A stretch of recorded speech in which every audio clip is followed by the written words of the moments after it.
When A Quiet Place was first released, audiences were left speechless by the film's eerie and muted approach to creature features. In a world of grating jump scares and pounding synth scores, A Quiet Place served horror in terrifying silence. But wait, shh, do you hear that? Is it getting louder? That is the sound of A Quiet Place stepping into overindulgent franchise territory. More characters, tons of monsters, and much bigger bangs. A not uncommon but very risky move that might just cost the film its entire legacy. But before we crank up the volume on A Quiet Place, be sure to hit like and subscribe on the Nerdstalgic channel to keep up with all our videos. A Quiet Place came to theaters in 2018, and moviegoers were treated to a unique horror experience, one that, as we'll see, has yet to be truly replicated. The first film centered its scope on a family of survivors in the aftermath of a brutal apocalypse. In almost pure silence, we are given breadcrumbs and clues to explain the grim circumstances that parents and their children endure. Instead of immediately telling the audience what is happening, the first A Quiet Place film honors the old cliché, show, don't tell. For nearly the full first half hour of the film, not a single word is spoken aloud. And when we do finally hear a voice, it's through the headphones of a character listening to music. In this soundless society, sign language has become a necessity, and the casting of deaf actor Millicent Simmons gives the concept a striking emotional core. In total, there are less than 100 spoken lines of dialogue in the entire movie. When characters do speak, like this touching father-to-son moment with the film's director, writer, and star, John Krasinski, it is done with sincerity and a strict adherence to the film's rules. We're all right. We're all right.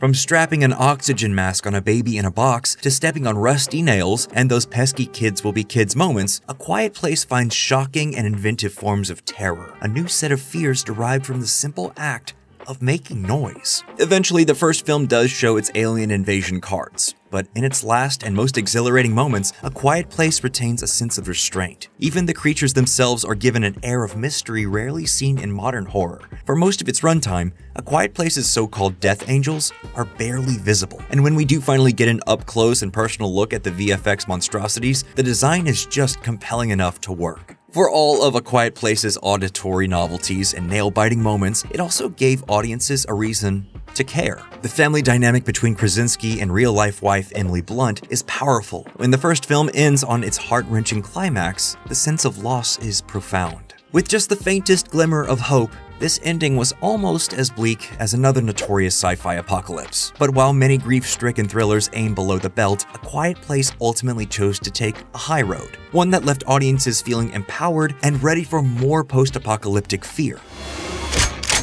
The same year of its release, Netflix coincidentally dropped Bird Box onto its streaming service, and A Quiet Place fans were quick to point out the film's similarities. Despite the lengthy development of Bird Box and its simultaneous production with A Quiet Place, the negative comparisons from viewers showed that it would take more than cheap scares and like-minded concepts to keep their attention. And 3 years later, A Quiet Place 2 finally hit theaters and was a major success. One of the first post-pandemic films to receive a wide release in 2021, moviegoers were clearly starved for more. Several new box office records were set by the horror sequel, but maybe most shocking of all, A Quiet Place 2 transcended the typical trappings of franchise entries and became a critical darling among genre reviewers and highbrow film journalists alike. Perhaps some of this early praise can be categorized as a honeymoon phase from movie lovers desperate to see their favorite creepshow back in action.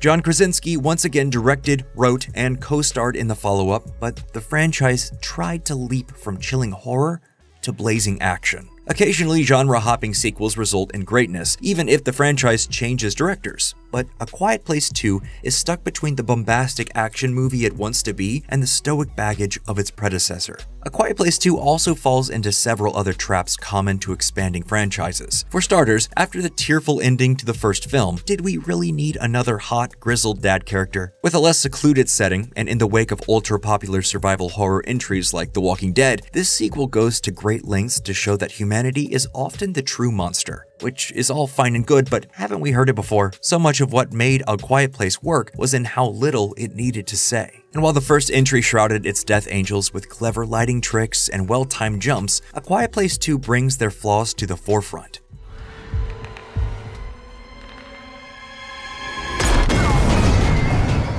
Sequels are often forced to cover familiar ground, but A Quiet Place 2 banks on its predecessor in a way that feels more like a loud, unsurprising retread. Whereas Emily Blunt's infamous rusty nail scene had audiences shielding their eyes, the sequel's bear trap saga is a noisy, minor inconvenience. An inconvenience the film quickly solves by providing a soundproof vault for yet another amateur surgery. Even the original film made us question what constitutes a noise being, well, too noisy. But while moviegoers can forgive some inconsistencies, this sequel treats the concept of necessary silence like an afterthought. Much like Silent Bob's evolution into a motor mouth in the View Askew-universe, A Quiet Place 2 seems unable to stop talking. Why don't you shut up?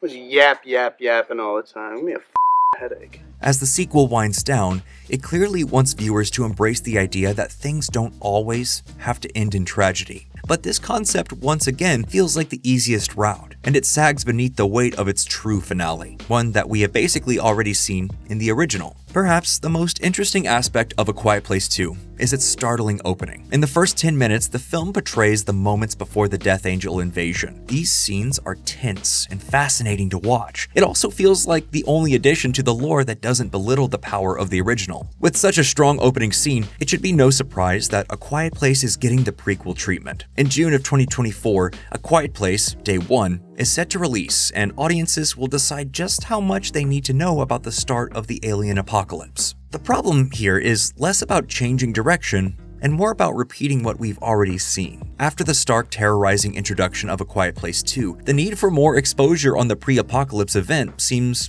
unnecessary. If the trailer is any indication, we can also expect things to get even louder than before. But this does beg the question, do we need to keep widening the scope of what was once an intimate, unique horror experience? If deployed correctly, prequels can further shape the world building from the original into something more complex. But as is often the case, these preliminary stories take away the nuance that makes compelling ideas so great. Let's take the Purge franchise for example. The original film was an impressive family-sized horror concept that swiftly ballooned into explosively cheesy action romps. Whoever's in that truck was using armor-piercing bullets. The car's dead.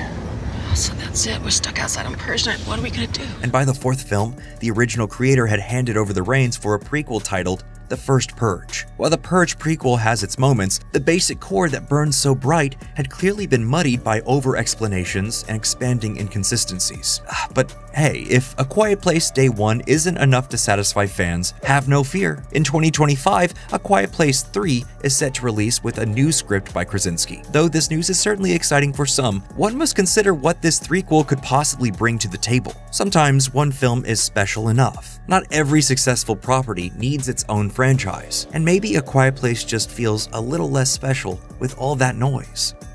And that's it for this episode. Are you excited for the upcoming A Quiet Place prequel? What would you like to see go down in the fourth entry? Let us know in the comments below, and as always, please subscribe to the channel in order to stay up to date with everything happening at Nerdstalgic.